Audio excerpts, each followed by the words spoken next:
So, this one I'd like to open up the Baldwin Park City Council study session, special meeting. Today's September the 25th, 2014, and the time, well, that's a long time up there, right? So the time is 5:45. So at this point, I'll go ahead and open up a public communication. Anyone wishing to speak, please state your name, 3 minutes. Hey, Mike, come on in. Oh, Mr. Tuttle. Oh, yes, go ahead. Ken Woods, I'm a concerned citizen. I see we have 2 more projects coming up. I just hope that they're not similar to this Rome project where we use this smoke and mirrors financing and we're end up pumping millions of dollars into the project, giving parking away, and then the capper is not having any property taxes. We people end up paying that property tax that's not paid by these projects because they prorate those services into our taxes. So let's hope this thing can stand on its own and we're not giving the farm away again. Thank you. Okay. Thank you, Mr. Woods. Anyone else? Oh, Mr. Tuttle, yes, sir. Oh, sorry about that, Al. Oh, No, go ahead. Go ahead, Al.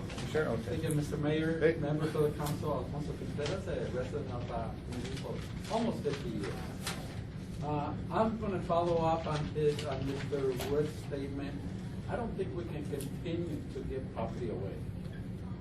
About 20 years ago, I talked to Linda Gare about the very same building, the historical building.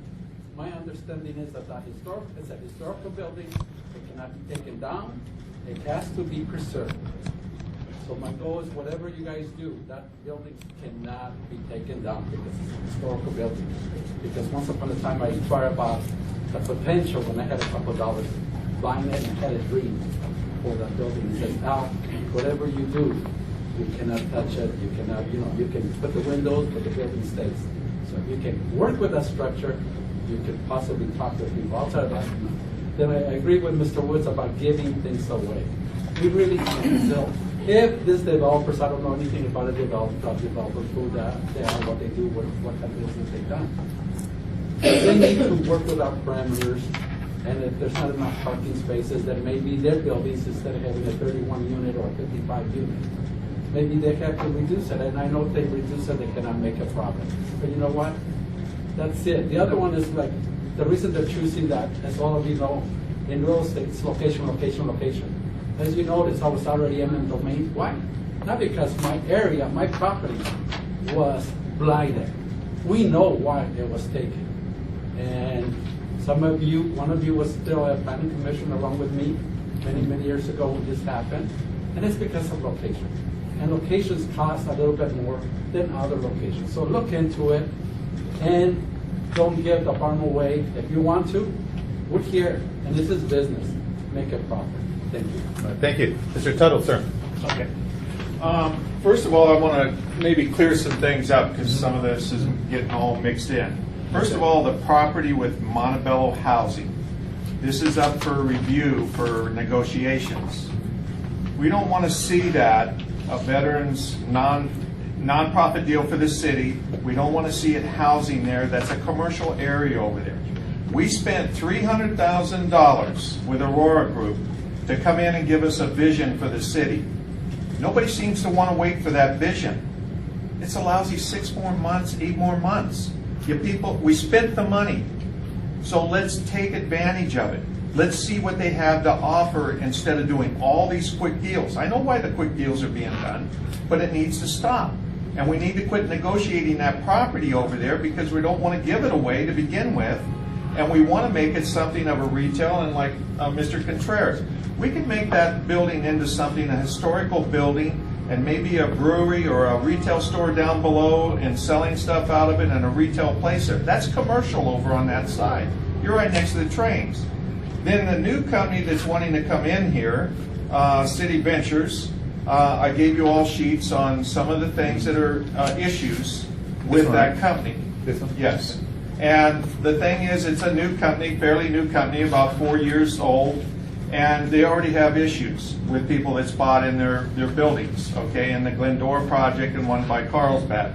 Now, this thing here, 51 units and 31, we don't need any more congestion downtown. We already gave the farm away at Rome, okay? So let's just sit back and relax and see what that brings us in congestion with. It will. But you're gonna put 51 over here, another 31 over here. You got train tracks over there. You got train tracks over here. How are you getting rid of the people? The people are coming off of Ramona and they're coming off of Maine to come home. It's gonna be a cluster. We need to stop and think things out. That's what we're paying Aurora to do, which, Mayor, I haven't seen you at any of the meetings, so maybe you should come too and give your input like we have and see that we can get this thing, everybody gets a good idea. But right now, we only have two and Ricardo comes once in a while too. We need all the input. We don't need council members fighting back and forth. Well, I'm going to get this group and suck them in. I'm going to get this group, bring them in. Everybody's wasting everybody's time on these meetings and everything. We need to get together. And we need to let the company that we paid the money for, just because it was a grant and free, the city didn't pay out of their pocket, we still need to use their services and see what we can do out of it.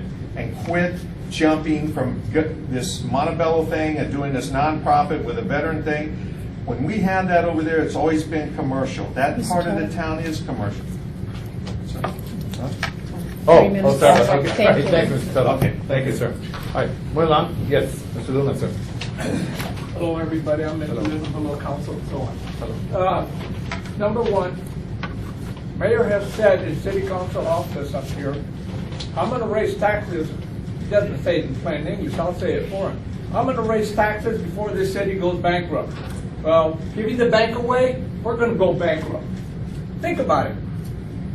Here's what you should have done. You want to put the buildings over there?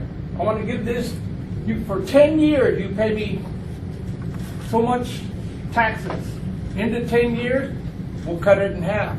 But no, you guys said, we'll give you that building over there, let you build whatever you want, tax-free. Where are you going to get all this revenue that I keep telling the city council and all the ballpark residents that want to hear? Where are you going to get the money when you run out of money? I know. We'll raise their taxes. You do like LA, Sacramento, San Francisco, so on and so on. You people don't understand English. This city has an income, and that's it. 75,000 people are tired of paying your taxes and you giving everything away. Why do you give the city away when it's not yours? It belongs to the 75,000 people that live here. And we get tired of paying taxes for people that don't want to pay taxes, like so on and so on and so on, when you people give the bank away. Gee, many crickets, why don't you, I'll tell you what you ought to do. You ought to claim the whole city of Baldwin Park a government agency. That way we don't have to pay taxes. But no, you'll go ahead and pay taxes. You'll get these people come in and tell them, we'll give you the bank. You don't need to pay us taxes. It's tax-free. Gee, many crickets. Where do you people live that is tax-free? None of you live anywhere that is tax-free. Neither do these people. Neither do I. I'm tired of paying taxes for everybody that wants to put up a business, wants to put in a store. I'll pay their taxes. Yeah, grab the citizens. They got money coming out of their ears. But we don't have it coming out of our ears. And you people just don't listen. The rest of the city council that aren't here, I hope they're in at the other meeting, because I'm going to tell them the same thing.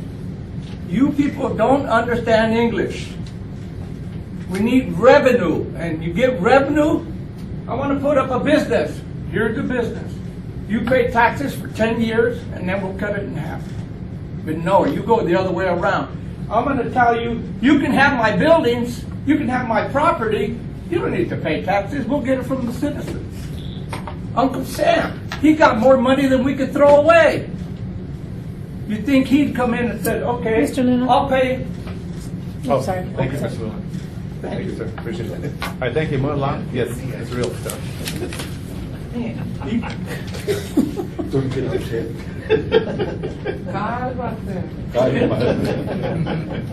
It's true for everybody saying, we're just giving the city away. You guys give us that wrong thing, which is useless. You know, we gave all the taxes away. Okay. When are we, as citizens of Baldwin Park, when are we gonna get a break and say, okay, we're gonna put this business, there's gonna be so much tax per year. Okay. The Walmart project, are we getting taxes from that? Yeah. You know, there's a lot of things that we're doing, well, you guys are doing. You guys are giving this land away, you know. Mr. Taro gave me those papers for me to read. There's a lot of problems with the people that want to come here. It's totally out of line. You know. And as citizens, I think we should put it into a vote for the citizens to vote. We gotta muster up the community. I talked to some gentlemen this afternoon, and they said, hey, we're doing it again, just like the rodeo. Well, you guys don't want to get involved. So they said, okay, let's get together. So we're going to get together again and see what you guys can do. Okay? Next year's election year. Okay? You guys have to look at that.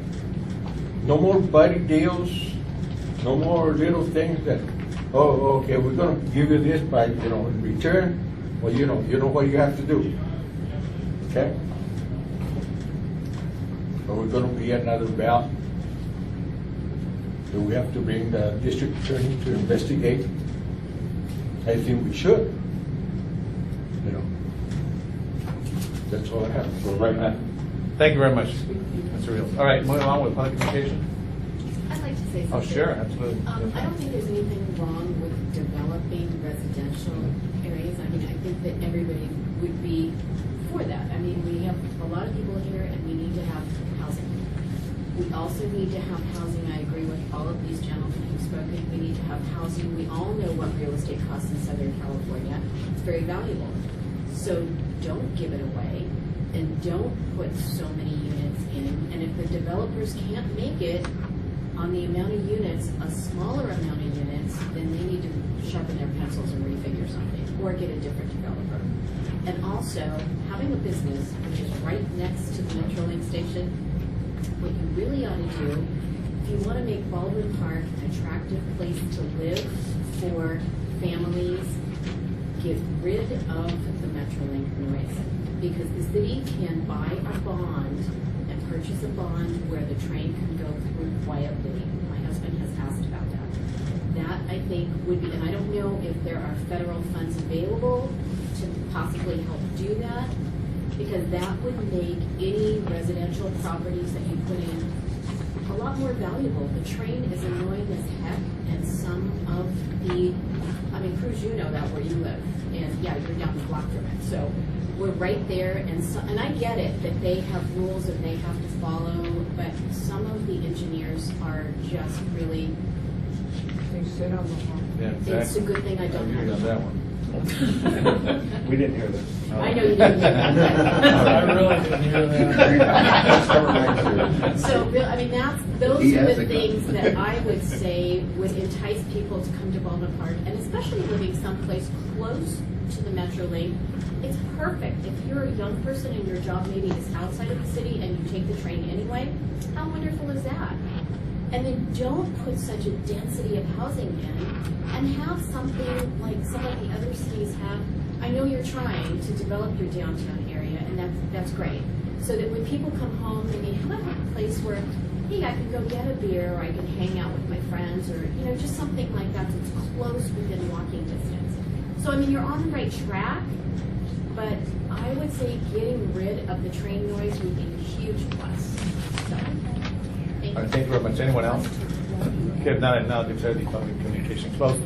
Just to add real quick about the noise, beginning of the year, we requested, actually all the council members have requested for staff to work with Congresswoman Napolitano to look for potential funds. City of Pomona has what they call a quiet zone, Right. and that's what we want to adopt. Because I've been at that corner by your business we just feel it's just late at night and there's no traffic people. It just seems like that person's just gonna hold on to that horn right across. It's almost like they're doing it on purpose. And I remember one time we actually complained, so we had to go through the federal government, all kinds of stuff. It seemed after the complaint, we even got them to not to decrease, but it seemed like they were just pushing it even further. So just wanted to know about that. Yes. Oh, I thought you raised your hand. All right. All right. Yeah. Okay. So at this point, we're going to go ahead and move with the agenda. Oh, Councilmember Ricardo, Vice Mayor Ricardo Pacheco has just arrived. So the first one that we have on the agenda is where's the agenda? Oh, I'm sorry. It's okay. There we go. All right. Okay. So the first one that we have a presentation by city managers of the following projects. So at this point, go ahead. You want to introduce Actually, them? Mr. Yes. Mayor, Yes. members of the council, I just want to introduce you to the team of City Venture. They're going to present to you two potential projects, one at the Metrolink parking lot and the other one on the Metrolink station lot. So without further ado, I'm going to let them introduce themselves. And Thank you. Go ahead. Gentlemen. Thanks, Mark. Yeah, thank you. Mr. Mayor, members of the City Council, I'm Ryan A., Vice President of Land Acquisitions for City Ventures. This is Joe McClyde with a firm called Catalyst. Joe's with the design firm that's been working with us. And before we get into the presentation, I just want to cover a few quick points. And I know we're all pressed for time this evening, so we're going to try to get through the presentation very quickly. Number one, I think it's great that you have an active and engaged constituents and community members. I think that's great. We work in a lot of cities across Southern California, Northern California. A lot of cities, there's just not much participation, and I think this is really healthy. So I appreciate that. Two, I just want to make it really clear that City Ventures is a market rate developer. We're a for-profit company. We're very well capitalized. We're not looking for any type of subsidy in this project or any project that we work on, and we'll pay fair market value for the land. I'll show you some examples of projects that we bought from private landowners and some projects that we bought from cities where we paid the fair market value. Our communities do bring property tax to communities, so the concern of not having property tax is a non-issue here for the type of development that we would do. And then you have the additional benefit of bringing in new residents that will contribute to the sales tax base in the city as well.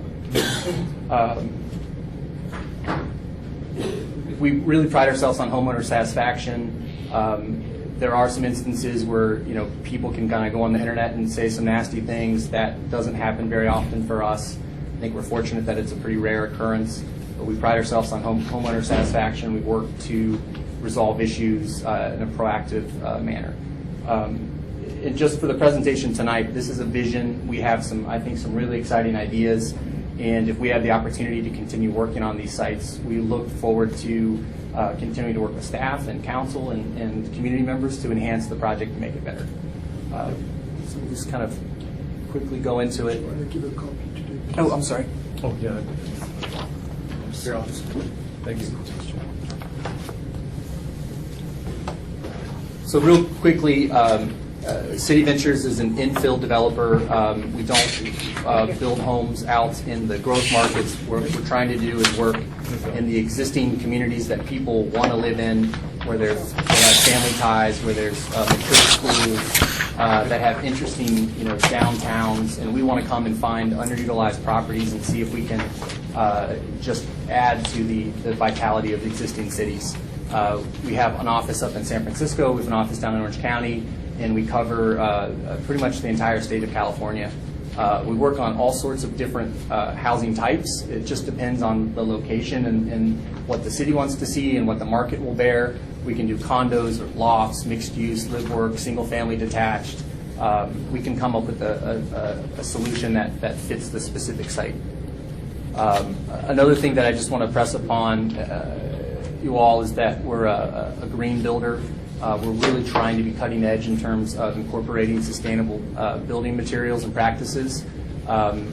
Majority of our homes, I think if you look at that bottom line, we've had over 500 homes that have solar technology, and so many of our homeowners aren't paying an electric bill or a very minimal electric bill. We pre-wire the garages for electric car chargers, and so you could even reduce your gas bill. Real quickly, I just want to run through a couple project examples. We're very active in the San Gabriel Valley. In particular, we're working on sites that are kind of near downtown cores and also adjacent to transit. And then again, we're doing a lot of public-private joint ventures, and we're trying to figure out how to kind of work with cities and public agencies in this post-redevelopment paradigm. So this is a smaller community nearby in the city of Azusa. It was a former redevelopment agency property, and we actually acquired this from the agency before the governor dissolved the agency.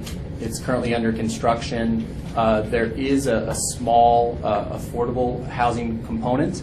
So 80% of the homes are market rate, 20% are affordable. There's no subsidy that's given, it's just there's a price cap on those homes, and that was a requirement from the redevelopment agency in that location. Is that part of the Rosedale area? No, it's this is going to be adjacent to the future Gold Line stop, just north of the tracks, just Got it. north of City Hall. Okay.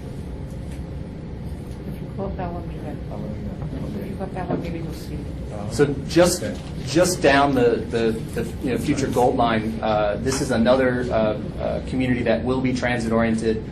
Residents will have the benefit of one, living in walking distance to the Glendora Village, and then also getting on a train and going into Pasadena if that's where their job might be. This is also under construction. It's nearly completed. There was a gentleman that handed a piece of paper where someone had some unpleasant things to say about us on Yelp. However, I'm very confident that if we went and talked to the city, we talked to residents that moved in, we'd have some really strong praise. This is another community that is under construction right now in the city of Downey.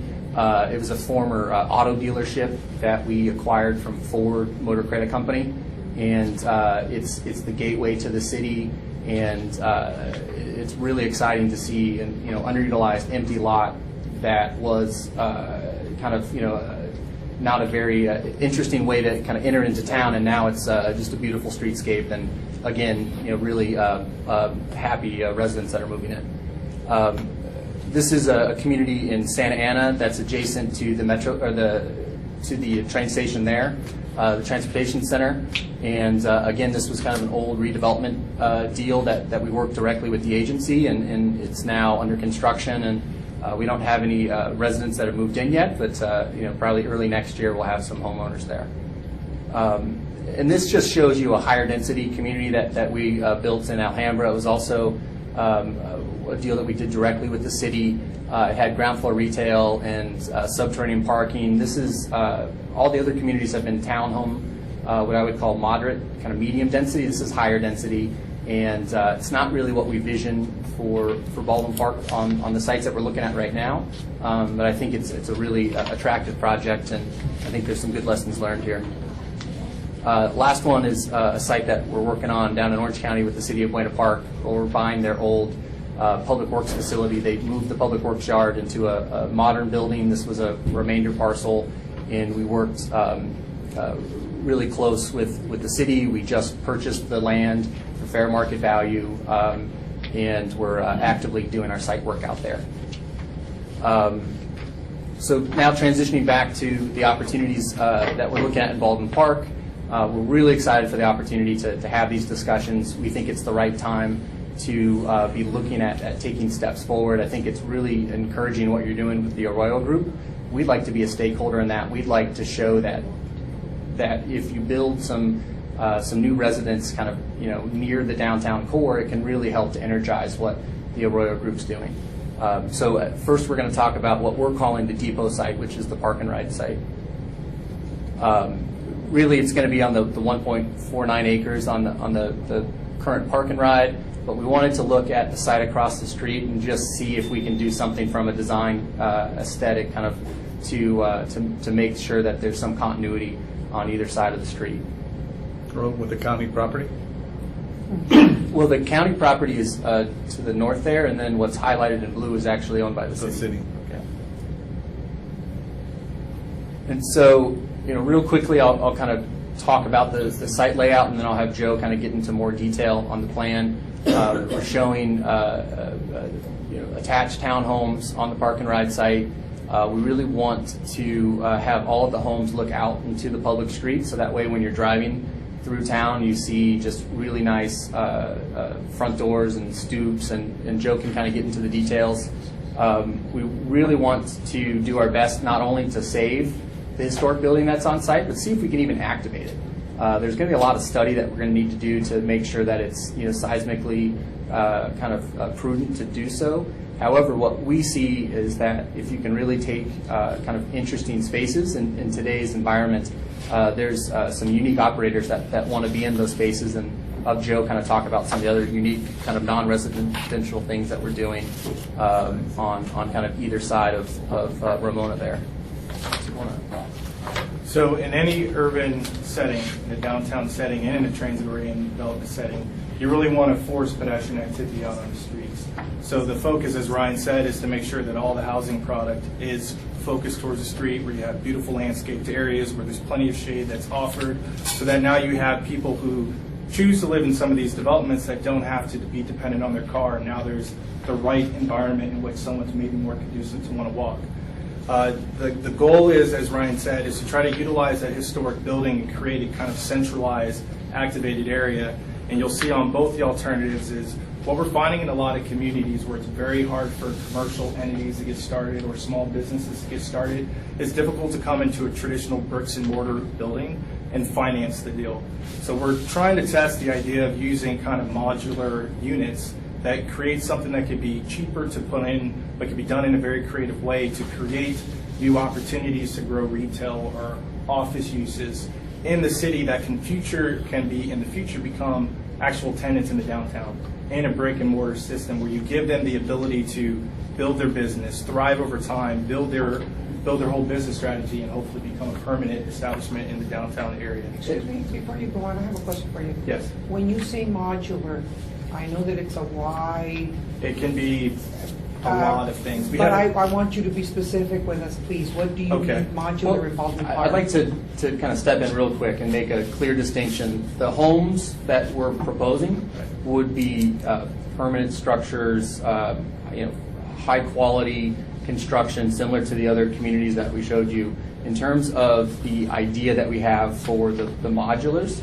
that would be, we've showed a couple locations on the site plan where we're proposing the idea of using adaptively reused shipping containers that can be small kind of startup retail spaces that just add energy to the downtown. These are places where kind of a young entrepreneur can cut their teeth, and then once they kind of start to establish the business, now they have maybe the confidence or even the credit to now go and sign a 5-year lease in the downtown. Can you expand on this idea of modular? Because I have envisioned that you're going to get some shipping container and put it under. What are you talking about when you say? You might want to skip ahead to the slide you have on. Modular. Yeah. You want to answer that question. And I can It's speak in the with packet, visual. Ricardo. Yeah, let me just skip ahead real quick. And there are examples in Southern California. Take Carlsbad, for instance, which is a very historic urban downtown setting. They had a vacant site where it sat vacant for multiple years and it was not being utilized. And then they had this user come in and drop an adaptively reused shipping container. It's a gourmet waffle sandwich place. And I walked through all the urban park spaces in the downtown. This was the only place that had people. It had kids, it had teenagers. It was the most active piece of open space that wasn't publicly owned. If there were things that you could have done differently, I would have dropped the fence, made it more of a public expression in the downtown. But this is an example of people that are finding ways, even in a traditional setting, to do things that are new and creative and create opportunities for new business ventures to develop in the city. I mean, for me, if I see this, I'd say go back on this part. Go back to your drawing board and look at it. And I'll let you continue, but I'm not. Sure. And Fine, just that one more idea. question as well. I'm sorry. Are you done, Ricardo? I'm Yes, sorry. go ahead.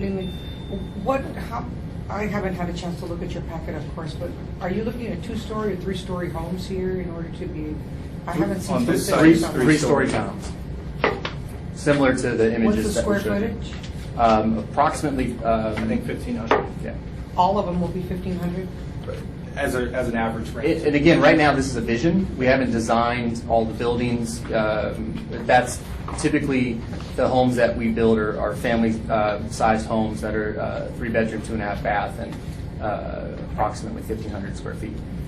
We can go back. Thanks. I'm sorry, I didn't mean to interrupt your presentation. Go ahead. I just had those questions since we were in the modular situation. And this shows the height, looking at 34 feet. Which is pretty much 2 floors over a parking deck where you circulate on the ground floor up through the unit. And the whole idea is to create open space that these units can be positioned around, whether it's internal or on a corner that can be a gateway to the development and the broader downtown area. Public space, all those amenities are important in a downtown setting, so the whole development is really focused on the external environment. Where's the parking? Parking's attached to each unit. It's on the first floor. On the first There's floor. an attached garage. All on the up in an first alley system. Where will the guests park? floor. There'll be. If you go back, there's right along near the historic building, we have some excess parking spaces for guest parking. And then there's on-street parking on, I guess it's technically Virginia, if that's were to continue through. As we further through the. Virginia? You're talking about is in both- Ramona San Bernardino Road. Well, there's a, Ramona's on one side and Badillo, whatever's on the other. right, but I think Virginia Avenue kind of lines up, cutting through. It wouldn't made, it could be Virginia Avenue coming through, but we have a street that cuts through the property in front of that historic building where we would have No. on-street. No, No, it not doesn't. today. No. That's a future. No, this is Yeah. part of the Yeah. proposal. It's not existing today. I think it's a service drive. In that parking lot that exists today, we would repurpose that and actually create a street. And we would, through the design process, we would park everything to code. We do that in all the cities that we work in. Oh, I'm not doubting that at all. Thank you. So again, really the core idea here is to build, first class, for sale market rate residential that will complement the downtown. Kind of our secondary idea that we think is really interesting is the modulars that can be put on the back burner, that can be kind of tabled for more discussion.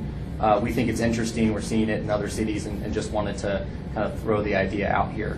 But this really shows kind of the different land uses and the unit count. 31 units is what we're looking at right now that average 1,500 square feet each.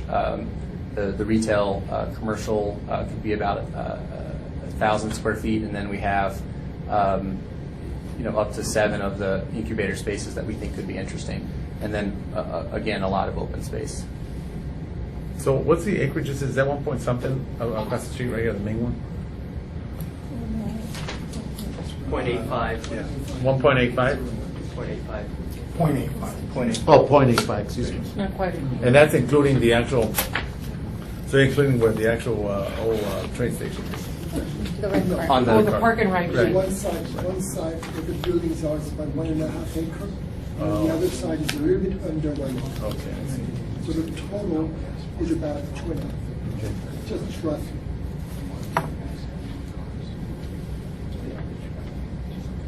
Are there more questions on You know on what the slide? I would, which I think is very interesting, the container. And initially, my knee-jerk reaction was, I'm not so sure about that. But it is very interesting. And you have this rendering here from Santa Ana Macy Collection, and it almost is, it's very modern, but it's almost industrial looking, and then it's also almost modular looking. So maybe we can think of, a conceptual design that could have something along these lines and then incorporate a type of container. Because it is pretty forward looking, forward thinking. And it is an adaptive reuse site. So it's kind of within the theme. My initial response was like, we've heard here, I'm not so sure about that. But maybe if we, as Councilmember or Mayor Pacheco mentioned, go back to the drawing board and incorporate something. Maybe there's something really nice, and aesthetically pleasing there. That could go with that area. The area is very industrial, so it could tie in nicely. And to your point, we're not wed to the container idea, but you can make a container look like a container, or you can skin it with anything. It's pretty much just a structural module. So you can totally wrap it with anything and not see any form of standing metal seam of the box, or you can have parts of it exposed. So it offers a lot of flexibility in that sense. It's a cheaper module to be able to obtain, and it's just an idea. So we can continue to explore that, go to the drawing board, but there is a lot of flexibility with that idea that we can continue to work through with you guys. To your point about the architecture and the design, we'll spend a lot of time to make sure that it would be appropriate for the location and do something that that we can get consensus on. Well, at this time, do we really want to move forward, or should we wait for the Arroyo group? I mean, do we really want to? Well, I don't know, are you done with your? No, we should have finished the I would say presentation. continue, don't Go on to the next. Yeah, so there's a second site that Oh, there's a second site that we've been looking at, and we call this the station site. It's currently the Metrolink Park parking lot on the south side of the rail. It's owned by Metro. City has kind of public use, and now with the parking structure that was built, I think there's an opportunity to look at this and try to get more of the cars into the parking structure and do something on this surface level lot that really adds to the vitality of the downtown and makes it connect to the neighborhood to the south. So we have some ideas that we wanted to share with you on this site as well. Again, it's a mix of attached townhomes, a little bit of a different configuration, some two-story elements, three-story elements. Again, vision, not all planned out, but the idea is to accommodate, all the parking needs for residents and guests. We really wanted to create an interesting kind of common open space in the middle that's adjacent to the platform to really kind of have a sense that there's a place here, there's a station. Again, we're thinking about the idea of the incubator retail space. Here, I really do think you could have a coffee cart that would be a value to the community, would be value to the commuters. I think it would be interesting to get in and out to do something here. And so, I know when I'm coming into town, that's kind of something that I see on the 10 as a commuter in my car. What if the passenger on the train also thought about in and out when they came through Baldwin Park? Just an idea that we had. I think it could be interesting. Do you want to talk about a couple of the other ideas? Yeah, so as Ryan talked about, you currently have an existing bus drop-off area that's right on Downing Avenue. So the idea is that whether you're a bus rider or a train rider, that central park ends up becoming that sense of arrival at the train station, giving it a more civic presence than coming out of your car in a surface parking lot. Everything is alley loaded. We're preserving a lot of surface level parking. You can see that's dotted throughout the entire development. But the idea is, again, as Ryan was saying, is to try to maybe find creative ways to put active uses along the platform, because you have a captive audience. And for anyone that's coming in and riding the train and having convenient amenities, not to mention it's technically within the kind of the urban heart of the downtown with City Hall and all the other uses that are right adjacent, there's really an opportunity to create a cool, interesting, activated space on the platform. And it's not just a place for people coming and going, but it's actually a place that has value. I think we're short on time, so, again, this section shows three-story townhomes, and there's some two-story elements as well. We want to add a lot of trees, make Downing, a real interesting street. Right now, it's a little.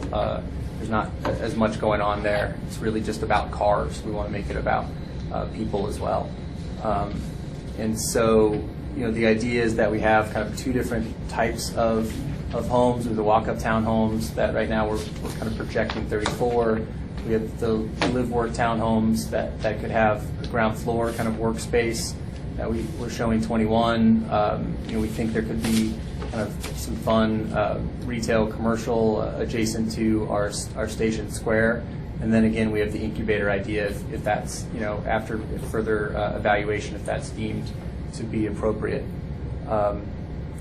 We kind of hit on the slides here of ways that the incubator spaces can function. And then real quick, short amount of time, I think. Yeah, so this is just the idea that if you're going to do an urban townhome, you really want to celebrate what the pedestrian's going to experience on the street. It's all about having nice landscape, separation between private space and public space, but it's really about creating a more inviting street atmosphere. And then the idea of public spaces, obviously you want them to be a variety of spaces, not everything uniform. There's a lot of ways to be very sustainable about it with having pervious treatments, where there's less concrete, more soft natural materials. And then the idea that you can even move into garden spaces, native landscaping, native planting, just create those kind of amenities that make it desirable to want to live in this urban environment. And then this is the idea for some streets that don't have adequate tree canopy, that anytime you have parallel parking, there are installations that you can do where that top middle image is where you can do a bulb out. It starts to define the parking spaces, but also gives the opportunity to actually plant street trees, which are a very important part of trying to convince people in a meaningful way to want to walk rather than ride in their car. So those are the ideas that we have. Again, it's a vision. We really look forward to the opportunity to work with staff and council to kind of take the vision and move to the next step for us to be able to invest the time and money to take this to the next level. We are seeking an exclusive negotiating agreement so that we can invest more resources and then ultimately through a disposition and development agreement acquire the properties at the fair market value. All right. Anyone have any questions? No. All right. Thank you very much for the presentation, and we'll follow up. Thank you. I just have one last Yes. question. For the metro station, you're calling them the incubators. Those are the size of the carts that you were seeing, or are they big enough to put something bigger there? I'm just curious. The incubators can be anything from a small office. It can be an artist unit, like a studio. It could be a small coffee shop. There's a lot of flexibility. It's just anything that creates that small module where a up and starter business can maybe have an opportunity to thrive. We use them for our sales trailers rather than kind of renting the kind of beat up modulars that a lot of builders do. We've purchased these shipping containers and reconfigured them, and it's easy to move from community to community. And if you had the opportunity to look at one, I could send some images. It's really nicely done. It feels nice. You said this is in Carlsbad? Is that where you said? The top left one's in Carlsbad. It's right in the heart of their downtown, kind of main and main for their streets. The top right one's actually Abbot Kinney in Venice Beach, and that's right on their historic main drag. And it's this creative, funky office space that was plopped down next to more traditional. They do have more artful buildings, but it's a kind of a defined character that you wouldn't expect to see. It's right near the museum and the library. That's why it's okay. Where? In Abbot Kennedy, right there where Venice Beach starts, where the boardwalk starts. Right, actually, it's right up the street from there because that's where their library and the museum is. Thank you very much. Right. It's definitely very hipster, very, it would attract a younger crowd, I'm sure. Something definitely to consider. All right. Thank you very much, gentlemen. Appreciate that. Okay, so we're going on with the next.